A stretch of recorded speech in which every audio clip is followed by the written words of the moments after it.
fire. I'm gonna make moves tonight. I gotta set on fire before the party's over. Alors, c'est toujours un plaisir, que ce soit sur une scène de théâtre, que ce soit sur un écran de cinéma ou de télévision, que ce soit bientôt dans une salle de concert, ou que ce soit dans votre cuisine, dans vos oreilles. Voilà, c'est Musti. Bonjour Musti. Salut. Ça va bien? Ça va très bien. Alors, ça faisait un petit temps, mais tu as beaucoup travaillé. Oui, j'ai peu dormi, j'ai beaucoup travaillé. Il y avait Ouais. beaucoup de choses à faire. J'ai pris un peu de repos quand même après l'Eurovision parce qu'il Ouais. fallait que je fasse une petite coupure nette pour ma santé mentale. Ouais. Mais je me suis vite remis au travail en studio. Il fallait que j'aille vite en studio. T'as pas été trop victime de haters, d'avoir participé à ça? Non, il y avait forcément, vu que c'était une année un peu compliquée, politique, polémique, donc il y avait des petites pétitions pour que je me retire, puis des haters, il y en a toujours. Après, je suis mon premier haters, moi, pour moi-même. C'est vrai. Hein. Je me suis flagellé assez en me disant, mon Dieu, j'étais pas très bien dans ma tête à ce moment-là, donc pas bien dans ma performance. Mais voilà, j'ai appris beaucoup et au final, l'album que je vais sortir est une forme de réaction aussi à ça, presque thérapeutique, où là, je me suis fait plaisir et j'ai repris un peu la liberté et le contrôle. Quoi. Ouais, alors ça s'appelle The Maze, le labyrinthe donc. Le Maze, dans ton esprit, en créant l'album, c'est un club. Oui, de Maze, ça veut dire plein de choses. Déjà, c'est la figure du labyrinthe, c'est quelque chose qui m'a toujours passionné, même à travers les arts. Ça va du labyrinthe de Alice chez Lewis Carroll, le labyrinthe de Pan, le labyrinthe de Dédale et le Minotaure à l'intérieur dans l'Antiquité. En fait, le labyrinthe, c'est quelque chose qui est là depuis la préhistoire, les premiers hommes. C'est notre esprit déjà. Complètement, c'est une métaphore de l'esprit. Mais je trouve que ce qui est intéressant avec ce symbole, c'est qu'en même temps, c'est symbole de perdition. Donc ça peut être assez sombre, assez obscur, mais c'est aussi symbole d'illumination. C'est trouver le centre et revenir à soi. Et donc, ça part dans plein de directions. C'est le cas de le dire. J'aime bien celle-là quelque part, c'est une manière de te recentrer. Donc, oui, soit de me perdre, soit de me recentrer. C'est un peu entre les deux, ça dépend des chemins que tu arpentes et que tu choisis. Mais j'aime bien l'idée aussi de tester plein de chemins. C'est un peu ma vie ces derniers mois, ces dernières années, c'est faire plein d'expérimentations. C'est ça, être artiste, non? Oui, je pense. En tout cas, j'ai l'impression que c'est ce qu'il faut faire. C'est pas de refaire systématiquement la même toile. Complètement, c'est tester, tenter. Je pense qu'on a plein de facettes, il faut les explorer. Et donc, effectivement, c'est aussi une métaphore de mon esprit, mais c'est aussi un album hommage à tous les endroits, les safe places queer que j'ai arpenté, parce que je m'assume beaucoup plus aussi, et c'est ce que je voulais montrer dans cet album. C'est un album très queer, Q-U-E-E-R. Oui. Et cuir aussi. J'en ai sur moi, là, j'en ai mis. Ouais, t'en as un sur toi, voilà. Mais donc, c'est l'idée, c'est un hommage à tout ça, et la figure du labyrinthe m'a toujours parlé, je trouve qu'elle est intemporelle et forte. C'est fou qu'il faille des safe places encore. Oui, c'est fou, et en fait, de plus en plus, parce qu'on a l'impression que le monde va à l'envers. qu'on est dans un monde ouvert, tolérant, libre, en tout cas en Europe de l'Ouest ou en Occident, mais finalement, au plus on parle de ces sujets dans le mainstream, au plus les violences sont en hausse et les chiffres sont en hausse, et donc je pense que ces safe places où les gens, notamment de la communauté LGBT, peuvent se retrouver, elles sont indispensables, et cet album était aussi un hommage à tous ces gens qui doivent se retrouver là pour faire corps et avancer ensemble. Ce qui est fou, c'est que la communauté queer ou LGBT et la musique, ça fait corps, si j'ose dire, depuis, complètement. Et voilà. Et tous les gens qui ont dansé sur la musique disco dans les années 70, 80, etc., il y avait une grosse alimentation, on va dire, de cette communauté pour le mainstream, sans qu'on s'en rende compte, en fait. Oui, il y a souvent de l'avant-gardisme, et on va puiser dans ce qui est proposé. Par exemple, moi, dans l'album, il y a des chansons, Bonfire, par exemple, c'est un vrai hommage à la culture club de fin des années 80. C'est un peu les Pet Shop Boys, Bronski Beat, Jimmy Somerville. Et effectivement, c'est dans l'imaginaire collectif et dans la culture queer. Et c'était un vrai hommage que je voulais faire. Et parce que moi, je me sens beaucoup. C'est les premiers aussi, on va dire, qui ont commencé à afficher clairement leur homosexualité. Oui, et dans leur musique, dans leurs textes. Et moi, c'est là que j'ai passé un cap aussi. Je pense qu'il y a quelque chose de plus radical dans les textes, plus libre, ce que je faisais peut-être pas avant. Avant, je me cachais parfois même derrière des personnages. Le deuxième album, je parlais de mon oncle. Ici, c'est la première fois que sans égo mal placé, mais où je parle carrément de moi et de mes émotions et des derniers mois et années que j'ai traversés, et de mon labyrinthe intérieur. Oui, c'est un peu ça.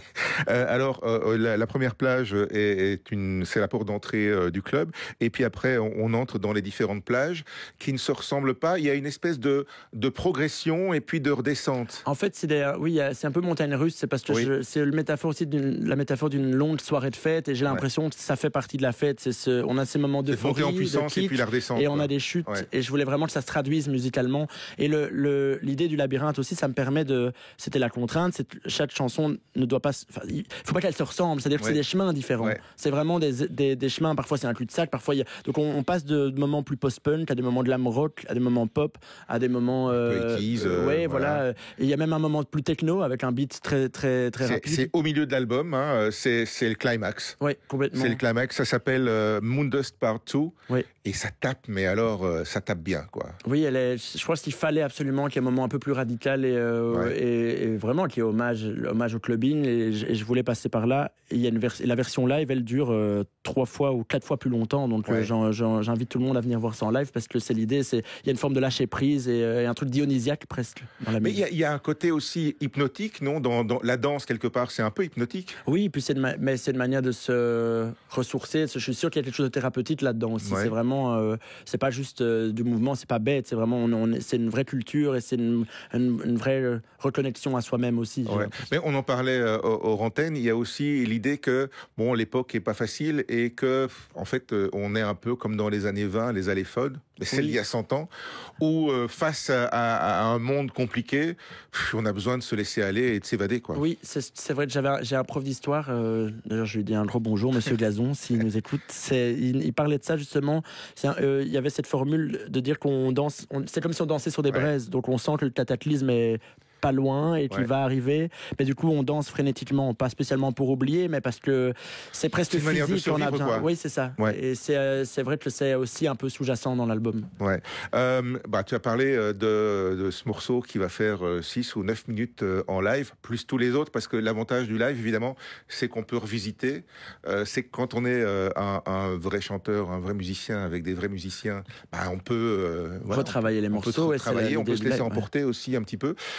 Il va y avoir la grande release de l'album, ce sera à Forêt Nationale. Oui, alors, est-ce que c'est vraiment... L'album sera sorti déjà bien avant, il sort le 6 décembre, mais Forêt, c'est le 1er février. C'est effectivement c'était aussi un rêve de musicien. J'ai l'impression qu'en Belgique, c'est un peu une case à cocher. Forêt, j'ai encore du mal à réaliser, mythique, mais c'est mythique et j'habite pas très loin de là. En plus, chaque fois, je passe devant et je me dis, mais il faut que je joue là. Tu étais déjà là dans le quartier quand U2 y est venu, il a fait trembler les séismographes de l'Observatoire Duc. Je ne sais plus en quelle année c'était, mais il y a un record à battre. Hein. Oui, je vais essayer. Peut-être avec la chanson Moondust, justement, il y a peut-être moyen, mais non, je suis impatient et en même temps, là, je me suis entouré de musiciens vraiment, vraiment incroyables, des musiciens de Tamino, de Scar and the Wolf, une équipe très flamande en fait. Ouais.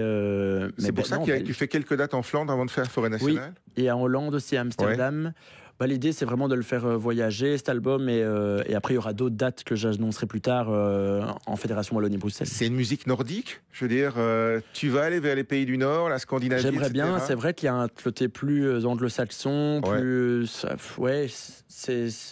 c'est toutes mes influences aussi. Moi, j'ai baigné là-dedans. Mon père, il m'a fait écouter tellement de choses. Là, je parlais des Pet Shop Boys ou de Bronski Beat, mais j'ai écouté du Depeche Mode, du Bowie. J'ai beaucoup réécouté Grace Jones aussi, par exemple, dans la chanson de Maze qui plante le décor. Il y a presque parler, chanter, c'est scandé un peu à la manière de Grace Jones dans Warm Leatherhead. Et en fait, c'était le but aussi de cet album, c'était d'assumer les références. Et moi, j'adore ça quand je vais voir au cinéma un film où je vois que le réalisateur s'amuse avec les codes. Avec les codes. Ouais. Je trouve ça génial. Enfin, voilà, c'est aussi un hommage à ce que j'aime et à la musique que j'aime, quoi. C'est du Johnny, ça, non? Et toute la musique que tu aimes, c'est un hommage à Johnny. Elle vient de là, elle vient du punk. On peut la refaire comme ça, si tu veux. C'est pas mal. Et du Bowie, quand même, hein, et ça reste quand même une référence chez toi. Là, pour le coup, il a une vraie carrière labyrinthique. Ça va dans et il a joué dans le labyrinthe. Et il a joué dans le labyrinthe, un peu plus kitsch, mais. Oui, c'était un peu plus kitsch. Mais c'est vrai que c'est tellement de chemins empruntés, c'est tellement inspirant, donc je n'arrive pas à me défaire de cette inspiration-là parce qu'elle est ultime et je pense qu'elle est inépuisable en fait. Donc comme toi. Inépuisable, je sais pas. Non, oui, c'est vrai que parfois il y a des moments, je suis inépuisable. Je prends du Métarelax. Voilà. On ne fait pas de pub pardon. pour les médicaments. C'est un complément. C'est un complément, Ouais, oui. Ouais, C'est de l'eau et du... Voilà, du ok. sucre. Au-delà de l'album et des concerts, il y a des projets sur scène ou à l'écran qui sont... Là, il y a La Nuit se traîne qui était au cinéma ces derniers temps, qui a vraiment fait un beau succès en Belgique. Et c'est bien, je trouve, pour le cinéma belge, parce que ça montre aussi qu'il y a un vrai appétit pour le cinéma de genre et qu'il faut oser aller vers ça aussi. Donc Mickey Blanchard a fait un travail de fou à la réalisation.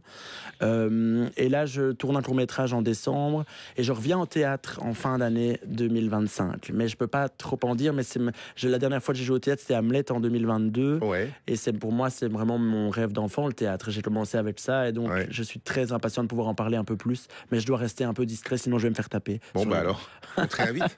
Mais voilà, je reviendrai fin d'année prochaine. Ça marche. Merci beaucoup, Musti. Merci. L'album Maze est sorti, donc profitez-en. Et n'oubliez pas le concert. Rappelle-nous, Forêt Nationale. Le 1er février. Pas compliqué à retenir.